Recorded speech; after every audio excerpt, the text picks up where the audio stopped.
নমস্কার বন্ধুরা, তোমাদের সকলকে আমার চ্যানেলে আরও একবার স্বাগত জানাচ্ছি। আমি মাধুরী শুরু করছি আর কি নতুন এক্সাইটিং ব্লগ। আজকের ব্লগটা শুরু করছি ছাদ থেকে। আজকে হচ্ছে মঙ্গলবার, আজকে হচ্ছে ছটের শেষ দিন, যেটা ভোরবেলায় পুজো করে। আর চারিদিকে প্রচণ্ড গান বাজছে, ওই জন্য ভোরবেলা ঘুমটা ভেঙে গেল। এখন 6:10 বাজে আর তোমাদের সূর্যটা দেখ ডাইরেক্ট, এত সুন্দর ওয়েদারটা। জাস্ট দেখো কত শান্ত নিরিবিলি। আমাদের এখানে সবারই মোটামুটি সকালটা দেরি করেই হয়, মানে 8টার আগে তুমি এখানে খুব একটা ক্রাউড পাবে না, বুঝতেও পারবে না। তাই জন্য শান্ত, মানে এমনি শান্ত, কিন্তু প্রচুর গান বাজছে আমি চারিদিকে, কারণ ছটের পুজো হচ্ছে গঙ্গার ঘাটে, তো শোনাই যাচ্ছে বাজির আওয়াজ। আর সাথে আশেপাশে এখানে অনেকজন আছে যাদের বাড়িতে ছট পুজো হয়, সেই কারণে বেশ গান শোনা যাচ্ছে। আসলে ওই জন্যই ঘুমটা ভেঙে গেল, এত ভোরবেলা ঘুমটা অনেকক্ষণই ভেঙেছে। আমি ছাদে এলাম একটু আগে, গাছে জলটা দিলাম, কালকে জল দিতে ভুলে গেছি বলে। তো চলো ব্লগটাকে স্টার্ট করা যাক। আজকের ব্লগটা ভীষণ এক্সাইটিং হতে চলেছে, আশা করছি ভীষণ এক্সাইটিং হবে। আমি ব্লগটাকে সকালবেলা স্টার্ট করার ইচ্ছে ছিল না, ইচ্ছে ছিল বিকালবেলা থেকে স্টার্ট করব, বাট এত সুন্দর সকালটা হয়েছে না, ওই জন্য ভাবলাম এখন থেকে স্টার্ট করি, কন্টিনিউ নয় দুপুরবেলা থেকে করব। কেন করব সেটা তোমরা ব্লগের থাম্বনেল বা টাইটেল দেখে বুঝতেই পারবে। তো চলো ব্লগটাকে স্টার্ট করা যাক, let's get into the blog. আগে এসছি যখন, তোমাদেরকে আমার বাগানটা একটু শেয়ার করি। আমার এখন নতুন ভূত চেপেছে গার্ডেনিংয়ের। দেখো কি সুন্দর একটা জবা ফুল ফুটেছে, কালারটা এত মিষ্টি লাল। আমার এখানে জবার বেশ কয়েকটা ভ্যারাইটি আছে, মানে একটা দুটো তিনটে করে অনেকগুলোই বেশ ভ্যারাইটি আছে। সাথে শীতকালীন গাছ, গোলাপটা নষ্ট হয়ে গেছে। আমার খুব দুঃখ লাগে যখন গাছগুলোর অবস্থা ঠিক এই রকম হয়। এটা বানানা ম্যাঙ্গো, যেটা আমি কিনেছিলাম কিছু মাস আগে। গাছটা বেশ ভালোই ছিল, বাট এখনের অবস্থা এরকম। ছেটে দিয়েছি, আমি জানি না বাঁচবে কিনা। প্রত্যেকটা আম গাছের অবস্থায় কিছুটা এরকম, আমার বেশ ভয় লাগছে। মানে পাতাগুলো লাইক পুড়ে যাচ্ছে এমন মনে হচ্ছে। এই যে এটা কি কোনো রোগ নাকি কিছু? কেউ যদি গাছের সম্পর্কে জানো, ব্লগটা দেখছো, প্লিজ আমাকে একটু বলো না, এটা কি কোনো গাছের রোগ যেখানে পাতাগুলো এরকম পুড়ে যায়?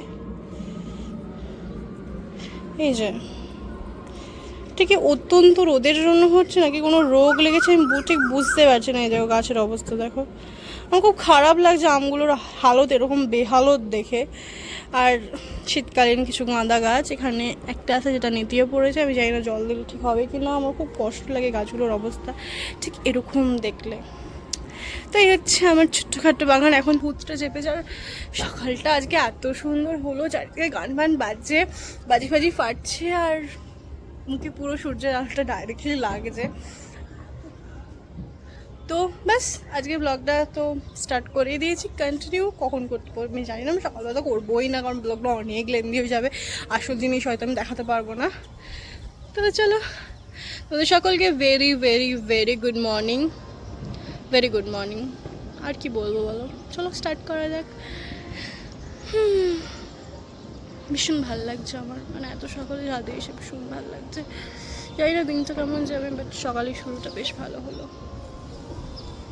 আজকে অনেক প্ল্যান আছে, জানি না কতটা কী হবে না হবে, বেশি বকবক আর করবো না। চলো স্টার্ট করা যাক।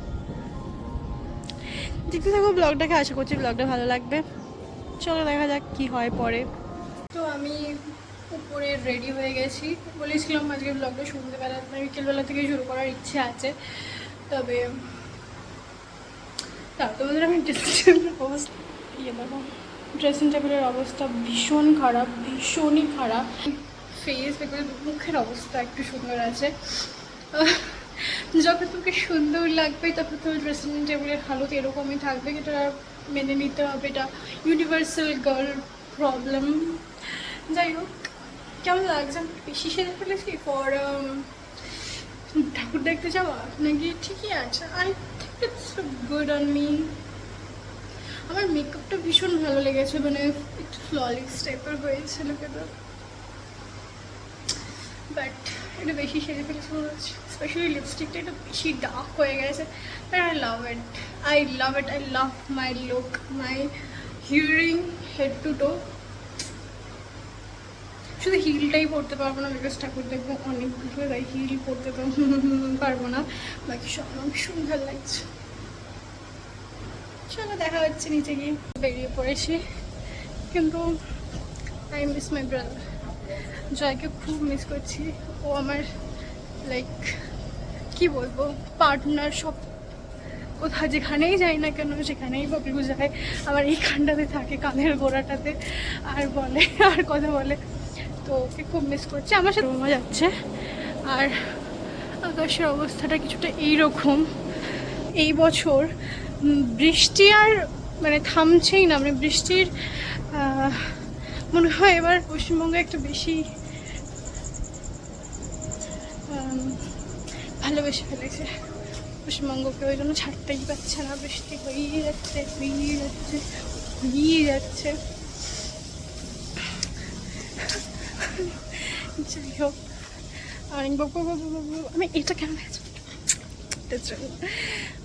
স্কুলে ভীষণই বাজে। বাহ, আমাদের এখানেও লাইট লেগে গেল, ওই জন্যই কারেন্ট গেছিলো। আমাদের তো এখানেও তো ওই একই এক ঢোল একই জগদ্ধাত্রী পুজোই আছে, যার কারণে আমাদের এখানেও পরশু দিন থেকে শুরু হয়ে যাবে জগদ্ধাত্রী পুজো। তোমরা অবশ্যই আসবে, কিন্তু রিসোর্ট জগদ্ধাত্রী পুজো ভীষণ ভালো হয়। আসলে প্রসেশনটা ওটা অসাধারণ হয়। ওটার মধ্যে প্রসেশন মানে চন্দননগরে তো হয় অবশ্যই, রিসোর্টও হয়। লাইটলে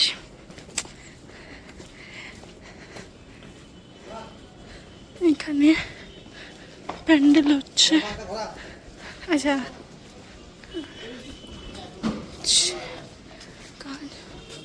এবার অনেক স্পিডে হয়েছে, কারণ জগদ্ধাত্রী পুজোর দিন সকালবেলাতেও কাজ হয়। মানে সকাল প্যান্ডেল ঠিক করা, কাঠ খচুর খচুর করে কাঠের কাজ হয়েই থাকে। মানে আমরা সকালবেলা যখন পুজো দিতে আসি তখনও প্যান্ডেলের কাজ হয়।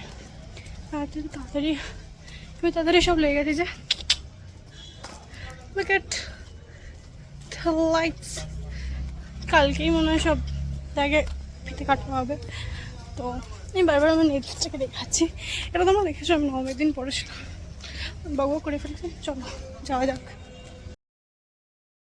যে পরিমাণ ভিড় ছিল তাতে আমি রীতিমতো হেলে দাঁড়িয়েছিলাম, মানে একটা পা দিয়ে জাস্ট দাঁড়িয়েছিলাম। প্রথমে আমাদের রিক্সা থেকে কিন্তু সেরকম ভিড়টা নেই, ভিড় হলো হচ্ছে শ্রীরামপুর থেকে।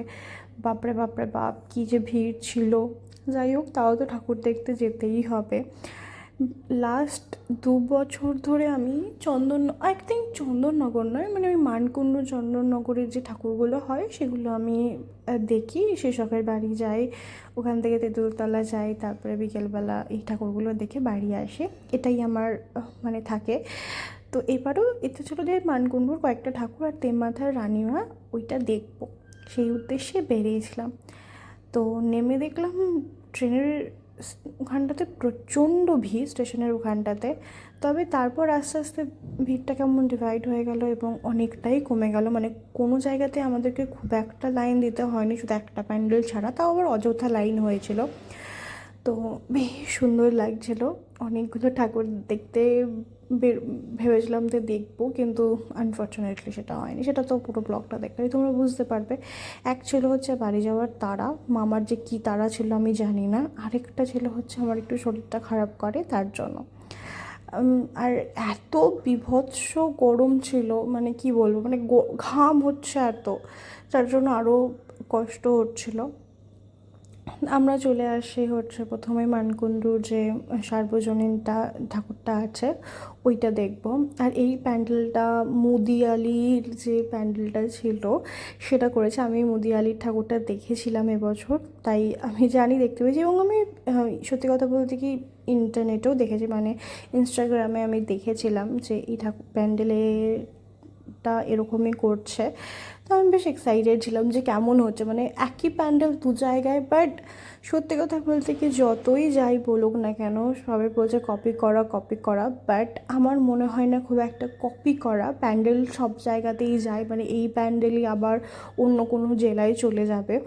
কিন্তু এত সুন্দর প্যান্ডেলটা হয়েছিল, মানে জায়গাটা যেহেতু অনেক বড়, মুদিয়ালির জায়গাটা অনেক ছোট, তবে এই জায়গাটা তো অনেক বড় ছিল, অনেক অনেক বেশি সুন্দর লাগছিল, অনেক বেশি সুন্দর লাগছিল মুদিয়ালির থেকে। সত্যি কথা বলতে কি এত সুন্দরভাবে ফুটে উঠেছে, এত সুন্দরভাবে ফুটে উঠেছে যে আমি তো জাস্ট মুগ্ধ হয়ে গেছি। মানে জাস্ট মুগ্ধ হয়ে গেছি, কোনো কম্প্যারিজন হবে না। সত্যি এটা বেশি ভালো লাগছিলো। জায়গাটা যেহেতু অনেকটা বড় ছিল, তাই জন্য যে প্যান্ডেলের যে সৌন্দর্যতাটা ওটা আরও বেশি উঠেছিল। তোমরাও এনজয় করো এই প্যান্ডেলটা। তারপর আমার সাথে আবার কথা বলছে।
এই প্যান্ডেলের নামটা আমার ঠিক মনে নেই, তো আনফর্চুনেটলি আমি তোমাদেরকে বলতে পারবো না। তবে প্যান্ডেলটা বেশ ভালো ছিল, ছোটোখাটোর মধ্যে যেরকম হয় সেরকমই ছিল। বেশ গ্রাম বাংলার একটা চালচিত্র ফুটিয়ে উঠেছিল, বেশ সুন্দর, মোটামুটি বেশ ভালোই লেগেছে। তো এটা ওই সার্কাস মাঠের আগেই পড়ে, মানে নিয়োগী বাগানের আগেই পড়ে এই ঠাকুরটা। তো বেশ সুন্দরই ছিল। তো এটা দেখার পর তারপর আমরা চলে গেছিলাম হচ্ছে নিয়োগী বাগানের ঠাকুরটা দেখতে। এখানে আমরা প্রত্যেক বছরই আসি। আমি এর আগের যে ঠাকুরটা দেখালাম সেখানটা আমি প্রথমবার গেলাম সেই ক্লাবটাতে, তবে নিয়োগী বাগানে আমি এর 2 বছর ধরেই যাচ্ছি।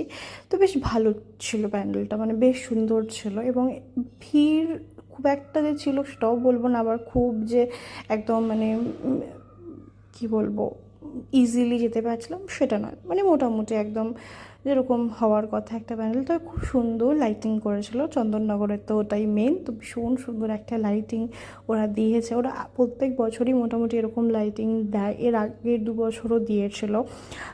তাই জন্য ভীষণ সুন্দর সুন্দর লাইটিং এরা দেয়। এরা একটা খেলার বন্দোবস্ত করে। এবার দেবে তোমরা যদি আসো খুব ইজিলি কিন্তু চন্দননগর বা মানকুণ্ডুর ঠাকুরগুলো তোমরা দেখে নিতে পারবে, খুব একটা ঝামেলা হবে না। আমি তো এই প্রথমবার একা একা, মানে ছোটো মামার সাথে গেলাম, তো ছোটো মামারও ফার্স্ট টাইম, আমারও ফার্স্ট টাইম। তো আমরা দুজনেই ফার্স্ট টাইম যাচ্ছি, মানে একা একা এরকমভাবে। এর আগে তো শীর্ষক যেরকমভাবে বলতো সেরকমভাবে আমরা যেতাম, তো সেই জন্য খুব একটা অসুবিধা কিন্তু আমাদের হয়নি। তো এই প্যান্ডেলে যেমন তোমরা এনজয় করো। আবার পরে কথা হচ্ছে তোমাদের সাথে। আশা করছি তোমরা বুঝতে পারছো ঠাকুরগুলো কীরকম হচ্ছে, এবং ভীষণ সুন্দর একটা, মানে একটা কী বলবো, একটা ভীষণ সুন্দর লাগছিলো। আসলে আমি বেশি ভাষায় বলতে পারছি না।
পরে আমি ব্যাক করে যাই, কারণ শরীরটা আমার খারাপ লাগছিলো, সাথে মানে খুব ইচ্ছে ছিল তেমাথার রানিমাকে দেখার, তবে সেটা আর পসিবল হয়নি। এখান থেকে ব্যাক করে যাই এবং এখান থেকে আমার মুডটা এত খারাপ হয়ে যায়, আমার আর কিচ্ছু ভাল লাগে না। তারপর চলে গেছিলাম হচ্ছে ফেরার পথে বালক সঙ্গে ঠাকুরটা দেখতে। এটাতে একটুখানি লাইন দিতে হয়েছিল এবং সেটা ছিল হচ্ছে অযথা ভিড় যেটাকে বলে, সেটা অযথা ভিড় ক্রিয়েট করা, কিন্তু বেশ প্যান্ডেলটা খুব সুন্দর ছিল, তোমরা দেখো। আর এখানে এটাই শেষ, আর কোনো ঠাকুর আমি দেখিনি। তারপরে বাড়ি ফিরে যাই আসলে।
সঙ্গে সঙ্গে পরের ব্যাপারটা একটু আসবেন ত্যাগ করবেন, সঙ্গে সঙ্গে আপনার ইতিহাসে জানতে পেরে যাবেন। এর থেকে আসছেন ভাগ্য পরীক্ষা।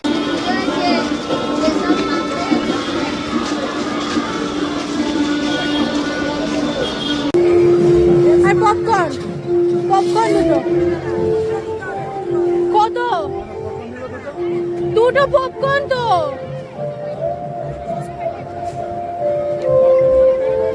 এটা দিচ্ছে দিচ্ছে উনি দিচ্ছে।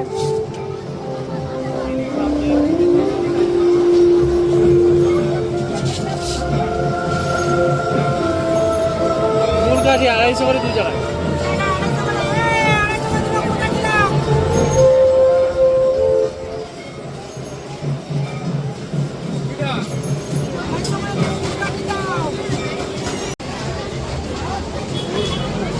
ভাই ব্যাপারটা হলো আমি ওইগুলো মনে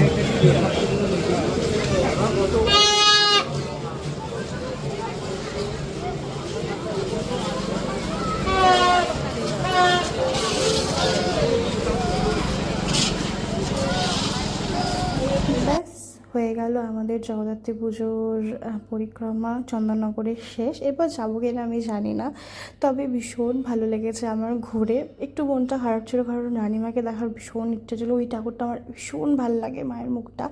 যাই হোক, বাড়ি ফিরতে হবে, তো সেই জন্য ফিরে গেছি। আমাদের শহরটা ভীষণ সুন্দরভাবে সাজানো হয়েছে। আর এই ভিডিওটা যদি ভালো লেগে থাকে তাহলে অবশ্যই লাইক করে দিও। এখনও 2 দিন সময় আছে, এবছর 1 দিন এক্সট্রা থাকবে জগতী মা আমাদের সাথে, তো তোমরা চাইলে চন্দননগরে গিয়ে দেখে আসতে পারো বা মানকুণ্ডতে গিয়ে দেখে আসতে পারো, ভীষণ ভালো প্যান্ডেল করে। আজকের ভিডিওটা এই পর্যন্তই রইলো। যদি ভিডিওটা ভালো লেগে থাকে তাহলে অবশ্যই লাইক করে দিও। চ্যানেলে নতুন হয়ে থাকলে প্লিজ চ্যানেলটাকে সাবস্ক্রাইব করে দিও। খুব তাড়াতাড়ি দেখা হচ্ছে আবার অন্য কোনো ব্লগে।